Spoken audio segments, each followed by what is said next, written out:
سوغات ذلت کی، مجھے پیسوں کی لالچ میں نہ دو سوغات ذلت کی، کسی بھی تنگ دستی کی کہاں میں نے شکایت کی، ہے تم سے التجا میری، وہاں مدرسہ مجھ کو جانے دو، ہے تم سے التجا میری، وہاں مدرسہ مجھ کو جانے دو، یہ محنت اور مزدوری ابھی مجھ سے نہ کرواؤ، یہ محنت اور مزدوری ابھی مجھ سے نہ کرواؤ،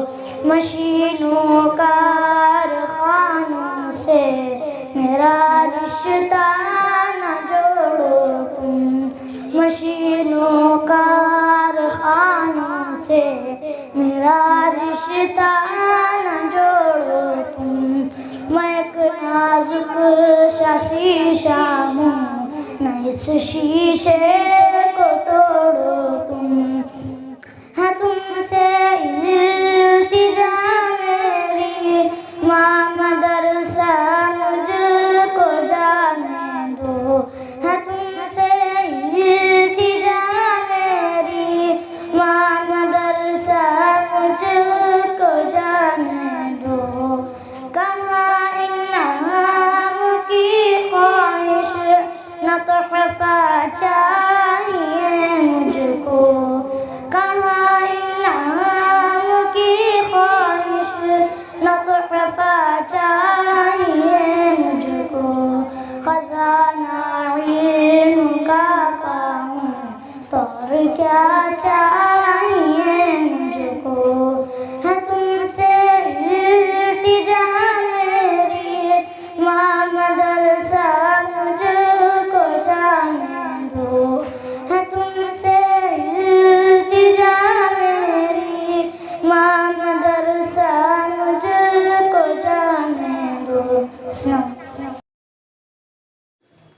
السلام علیکم ورحمۃ اللہ وبرکاتہ۔ میرا جینا میرا مرنا الہی تیری خاطر ہو، میرا جینا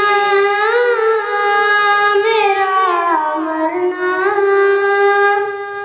الہی تیری خاطر ہو، میرا رکنا میرا چلنا الہی تیری خاطر ہو، مساجد میں مجالس میں تو ہی تو ہو میرے دل میں، مساجد میں مجالس میں تو ہی تو ہو میرے دل میں، میرا رونا میرا ہنسنا الہی تیری خاطر ہو، میرا مرنا میرا جینا الہی تیری خاطر ہو، زمانہ ڈھل رہا مغربی تہذیب میں، لیکن زمانہ ڈھل رہا مغربی تہذیب میں، لیکن میرا رنگ میں ڈل جانا الہی تیری خاطر ہو، میرا جینا میرا مرنا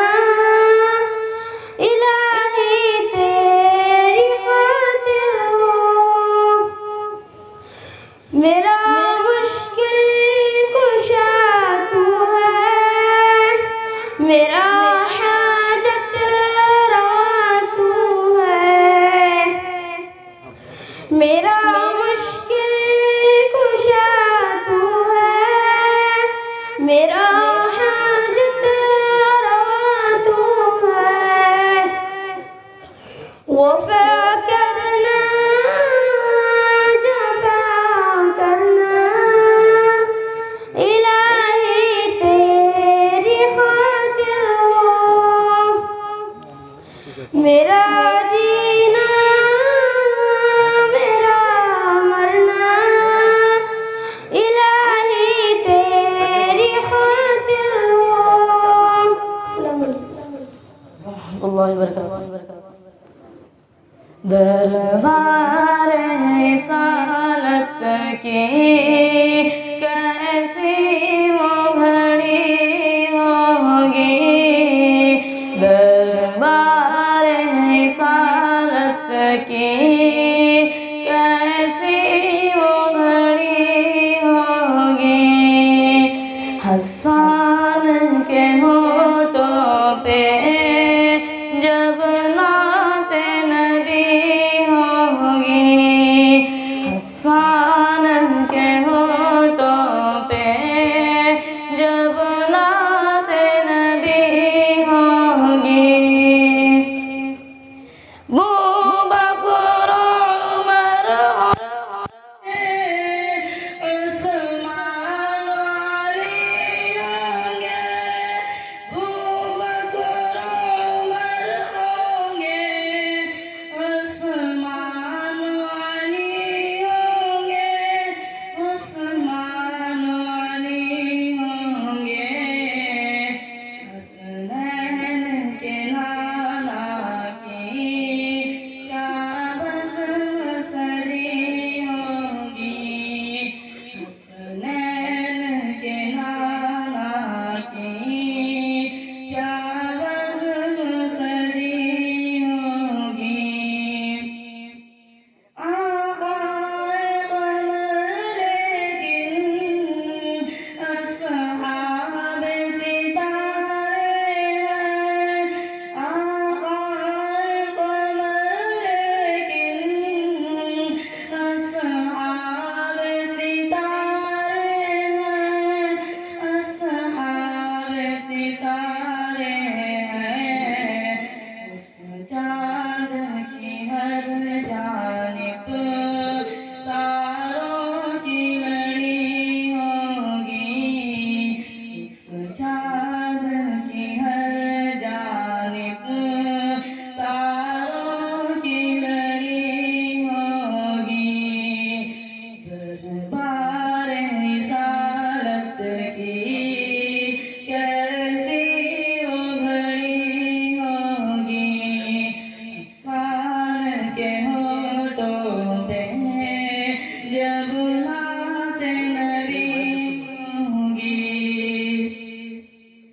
جائیں گے مدینے میں لے جائے گا اللہ جب، جائیں گے مدینے میں لے جائے گا اللہ جب، لے جائے گا اللہ جب، خوشخبر یہ پھر ان کو جنت کی ملی ہوگی، دربار رسالت کی کیسی وہ گھڑی ہوگی، حسان کے ہونٹوں پہ جب نعت نبی ہوگی، جب آدھی وہ طائف میں رنگین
ونصلي على رسوله الكريم أما بعد أعوذ بالله من الشيطان الرجيم بسم الله الرحمن الرحيم وإذا سألك عبادي عني فإني قريب أجيب دعوة الداعي إذا دعاني فليستجيبوا لي وليؤمنوا بي لعلهم يرشدون.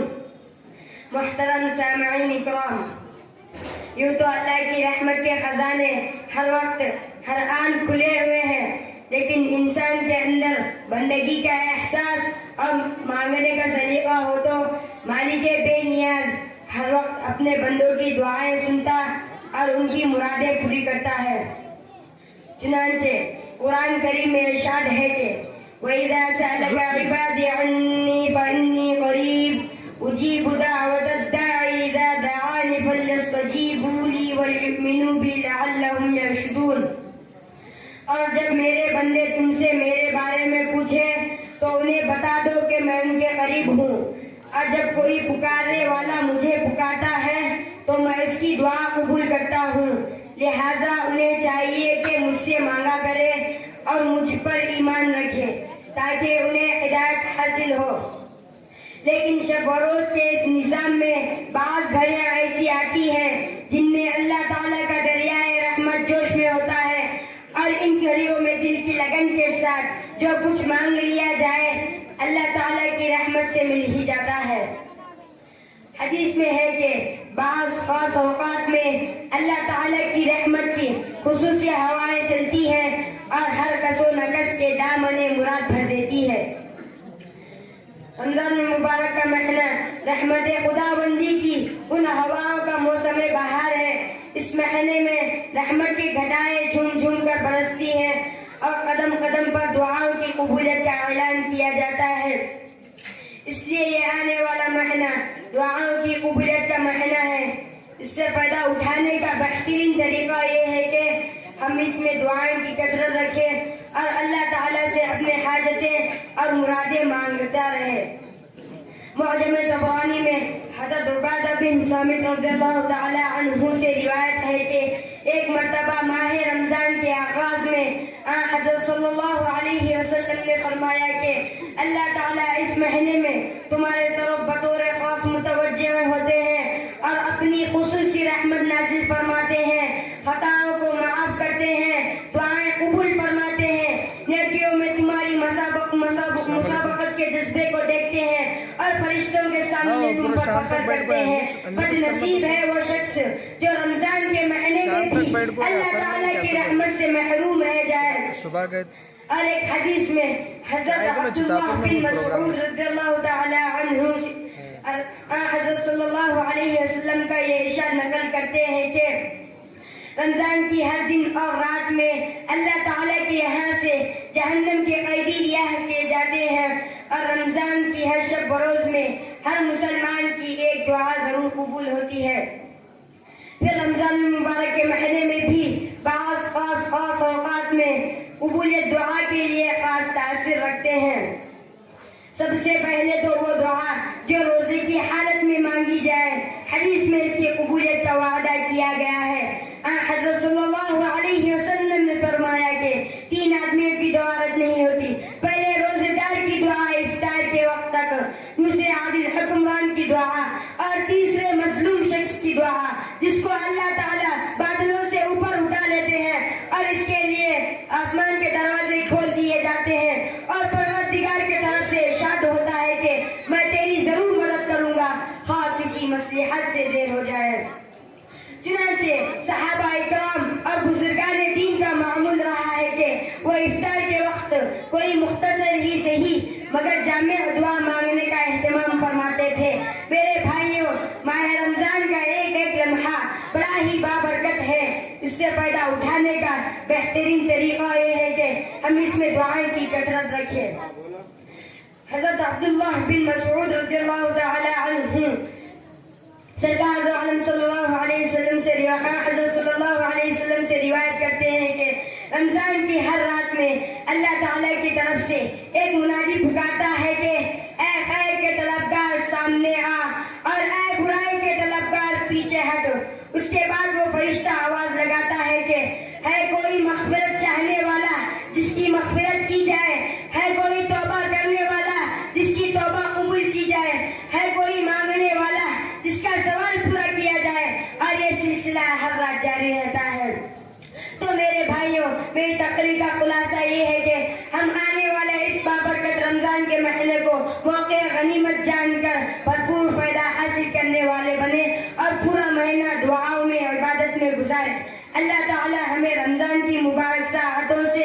صحیح فائدہ حاصل کرنے کی توفیق دے، آمین۔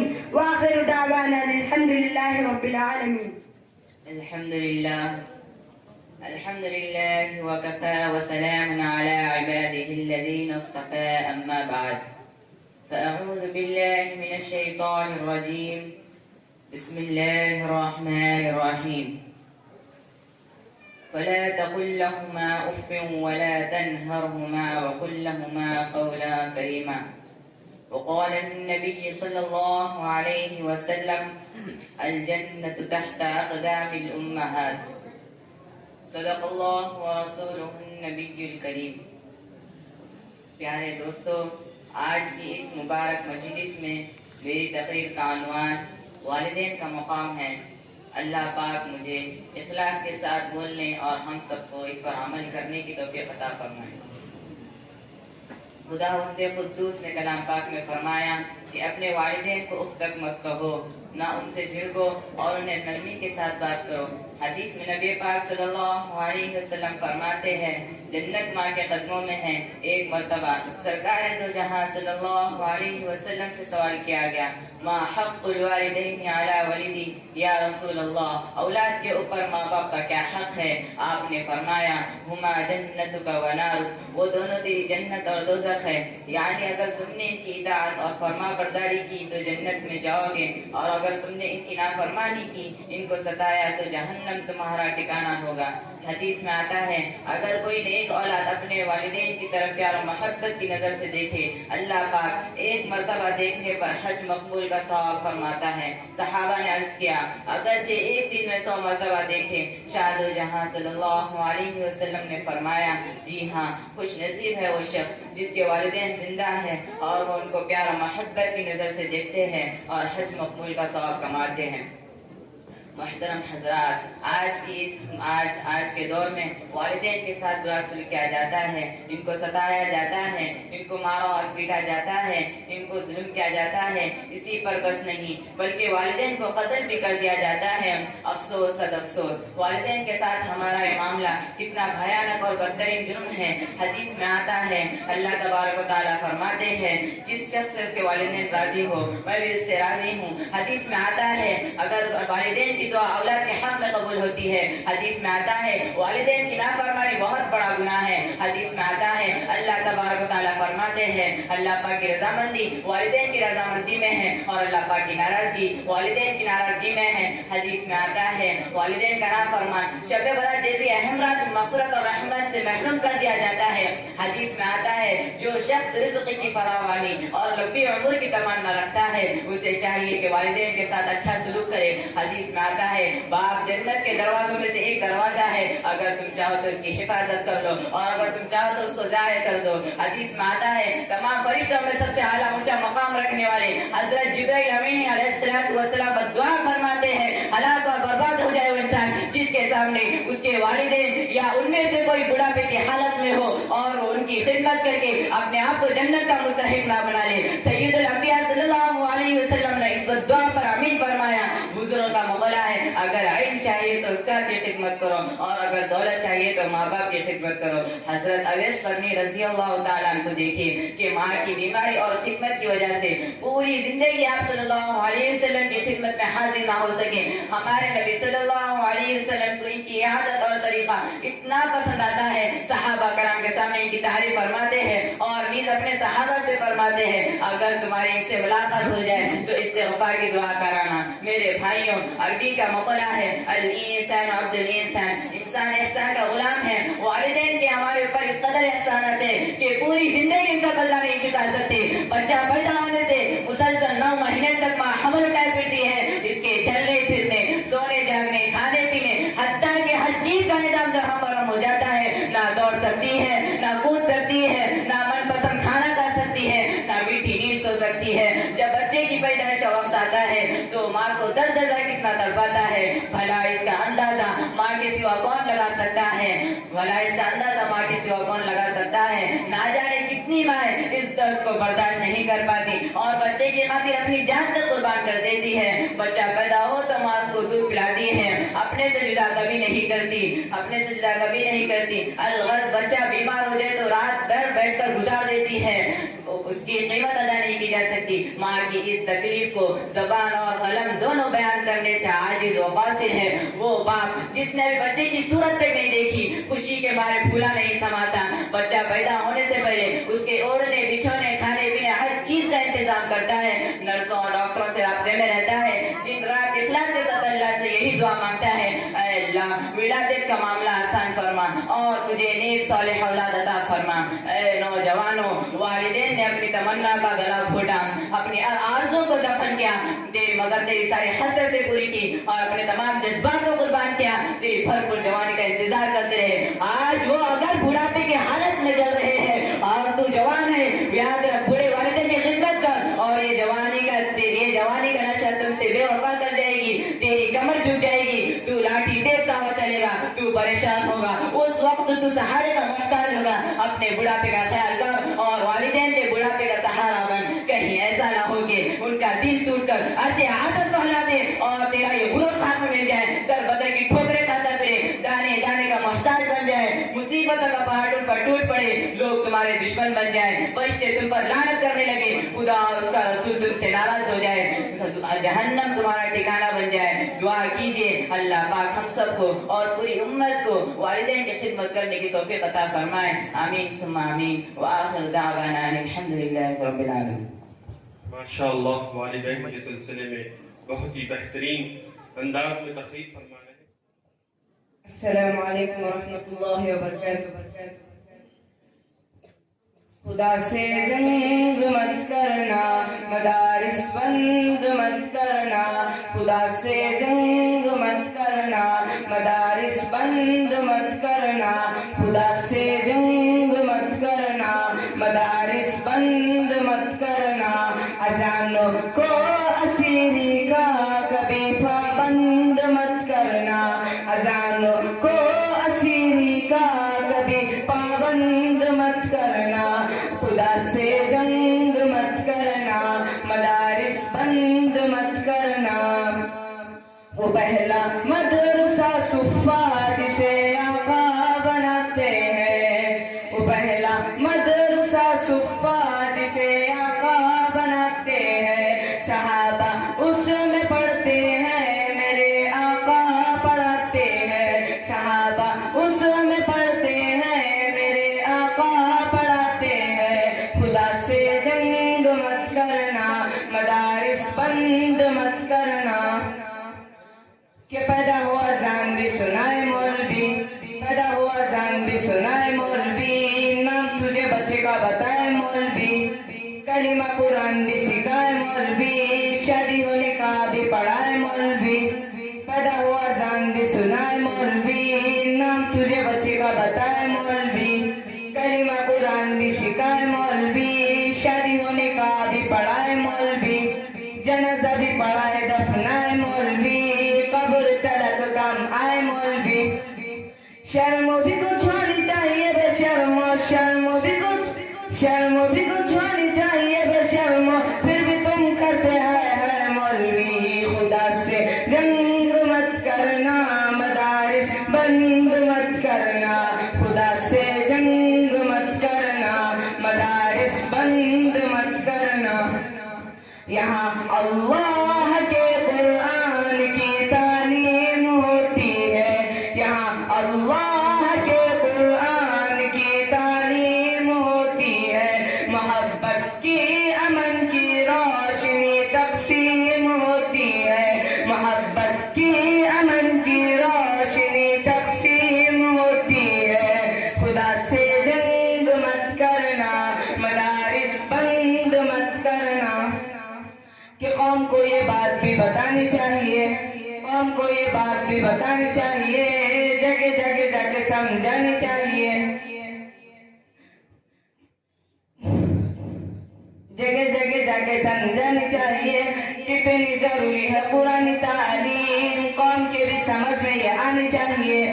دیکھنے میں بنے ہم کوئی چیئرمین، دیکھنے میں بنے ہم کوئی ماسٹر، دیکھنے میں بنے ہم کوئی ڈاکٹر، سورہ اخلاص بھی تو آنی چاہیے. خدا سے جنگ مت کرنا، مدارس بند مت کرنا، خدا سے جنگ مت کرنا، مدارس بند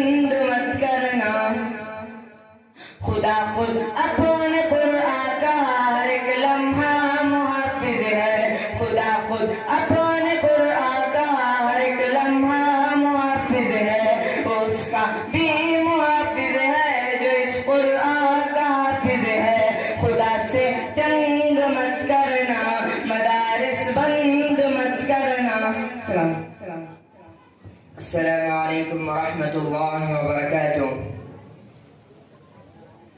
الحمد لله وكفى وسلام على عباده الذين اصطفى، أما بعد فقد قال الله تبارك وتعالى في القرآن المجيد والفرقان الحميد: أعوذ بالله من الشيطان الرجيم، بسم الله الرحمن الرحيم،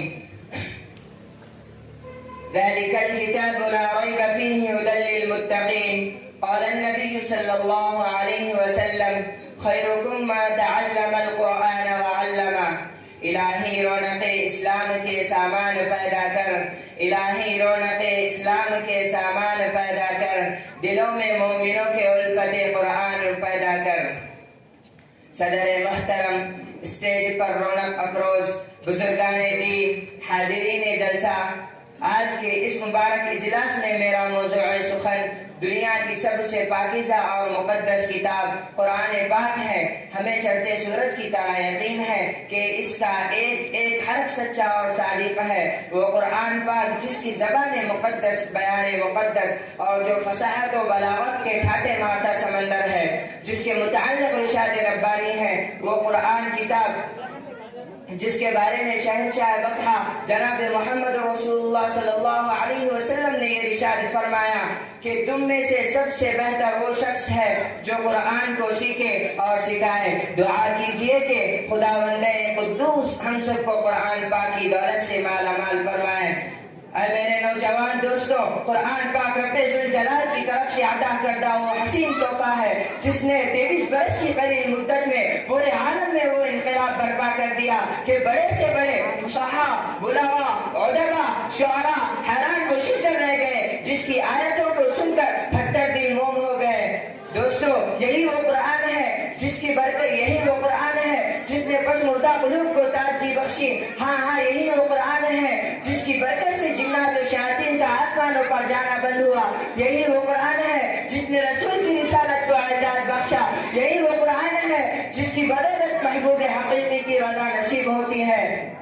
یہی وہ قرآن ہے جو سچائی اور امانت داری کا درس دیتا ہے۔ یہی وہ قرآن ہے جس کی حفاظت کا وعدہ خود خالق کائنات نے فرمایا۔ یہی وہ قرآن ہے جس کی نظیر پیش کرنے سے ساری دنیا عاجز و قاصر رہی۔ محترم حضرات، آج کے اس نازک دور میں حفظ کلام پاک کو فضول سمجھا جاتا ہے، اس کے الفاظ رٹنے کو حماقت بتلایا جاتا ہے اور کہا جاتا ہے کہ اس کا رٹنا اور بے سمجھے پڑھنا بے سود ہے، بیکار ہے۔ افسوس، صد افسوس، اس قرآن پاک کے بارے میں ہمارا یہ خیال جس کے بارے میں شہنشاہ بطحہ جناب محمد رسول اللہ صلی اللہ علیہ وسلم نے ارشاد فرمایا: اقرأ وارتقي ورتل كما كنت ترتل في الدنيا فإن منزلك عند آخر آية تقرؤوها۔ قیامت کے دن حافظ قرآن سے کہا جائے گا قرآن پڑھتا جا اور جنت کے درجوں پر چڑھتا جا، ٹہر ٹہر کر پڑھ جیسا کہ تو دنیا میں ٹہر ٹہر کر پڑھا کرتا تھا۔ بس تیرا مقام اور ٹھکانہ وہی ہے جہاں آخری آیت پر پہنچے۔